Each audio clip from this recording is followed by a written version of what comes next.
Lorsqu'une des deux personnes est handicapée simplement, de la même manière, il faut qu'il y ait 1,50 m pour que la personne puisse profiter de la cuisine et avoir des dimensions suffisantes pour que tout se passe en respect de la personne à mobilité réduite.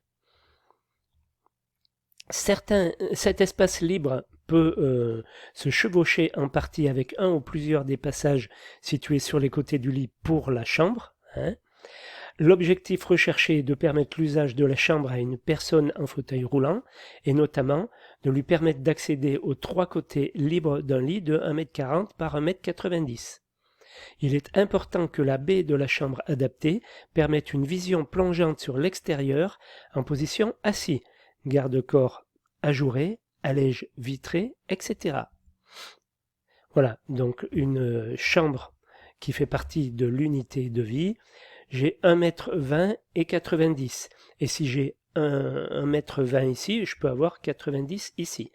Dans un endroit, dans un coin de la chambre, il faut qu'il y ait l'aire de manœuvre de 1,50 m pour que le fauteuil puisse tourner sur lui-même.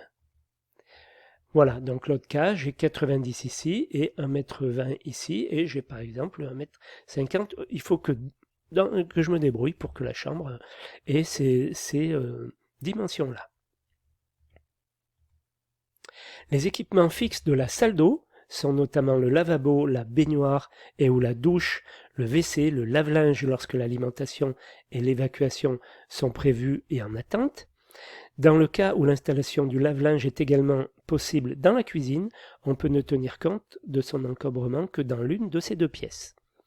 Il est toléré que les parties sans emprise au sol du lavabo et du WC éventuels puissent empiéter sur cet espace libre. Dans le cas de salle d'eau avec douche équipée d'un siphon de sol et sans seuil, à l'italienne, cet espace libre peut empiéter sur la douche.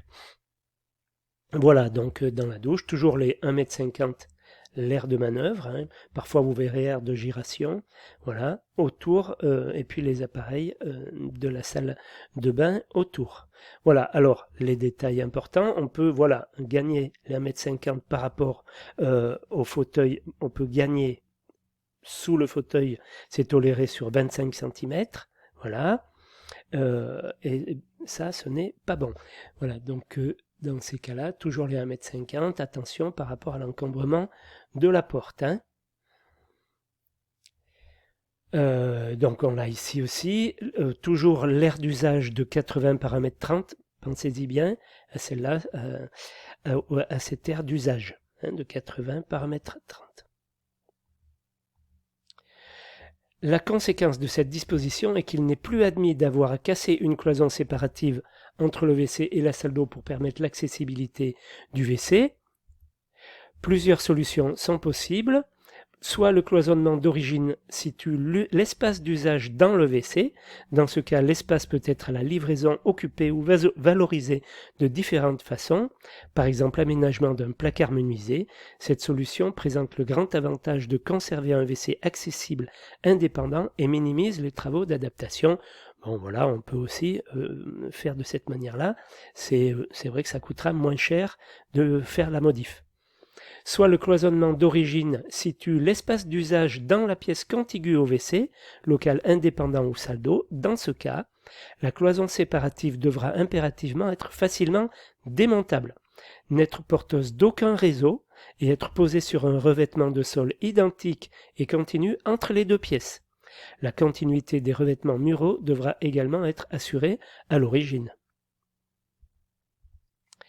Dans tous les cas, il faudra s'assurer que le positionnement initial de la porte est compatible avec l'accès du fauteuil roulant à l'espace d'usage après adaptation, le déplacement de la porte ne pouvant être effectué dans le cadre de travaux simples.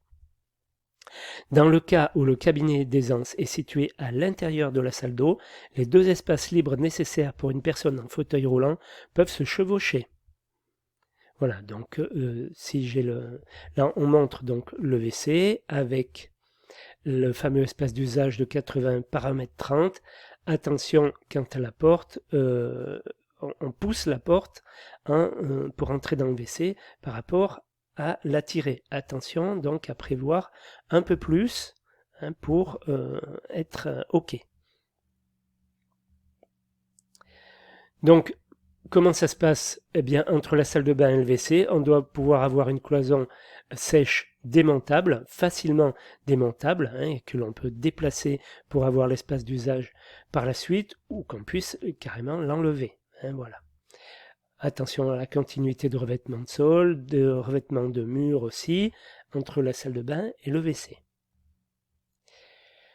Donc, une telle prise, donc une prise, est utile pour les personnes en fauteuil roulant, pour les personnes éprouvant des difficultés pour se baisser, ainsi que pour les personnes sourdes qui souhaitent équiper leur logement d'un dispositif d'alarme ou de communication visuelle. Donc les WC sont concernés puisque faisant partie de l'unité de vie, donc là il était question de la prise de courant dans le WC. Donc quand le WC fait partie de l'unité de vie, hein, pour les logements adaptables, il faut prévoir une prise pour équiper, pour pouvoir mettre un dispositif d'alarme ou de communication visuelle. Une telle prise n'est pas adaptée à tous les usages et notamment au branchement d'une multiprise. Elle s'ajoutera donc aux prises rendues obligatoires dans chacune des pièces de l'unité de vie par la norme NFC 1500, donc elle est prévue, hein, excepté dans le séjour et la cuisine, où elle pourra faire partie des prises qui sont comprises dans la C1500. Voilà, donc toujours penser au dispositif visuel et sonore. Là, si la personne est malentendante et que j'ai une sonnette, uniquement une sonnette, la personne ne saura pas qu'il y a quelqu'un qui arrive. Si par contre il y a un signal lumineux, elle va comprendre qu'il y a quelqu'un qui arrive et elle pourra donc ouvrir la porte à la personne qui accueille, qui a sonné. Idem pour l'inverse, il faut qu'il y ait un dispositif sonore dans l'autre cas. Voilà donc l'ensemble des mesures à prendre pour l'accessibilité des personnes à mobilité réduite. Vous voyez que ça fait quand même beaucoup. Alors l'idée c'est de, sur le site, hein, de Accessibilité Bâtiment, dont je vous ai mis le lien dans la séance, vous retrouvez tous ces croquis. Je vous mettrai d'ailleurs le diaporama aussi en PDF pour que vous puissiez l'utiliser. C'est surtout toutes ces dispositions qu'on peut mettre dans un descriptif. Par exemple, tous ces schémas, on peut les mettre dans un descriptif pour expliquer comment on voit comment on conçoit le logement et en particulier l'unité de vie. Je pense aussi au cheminement extérieur. Hein.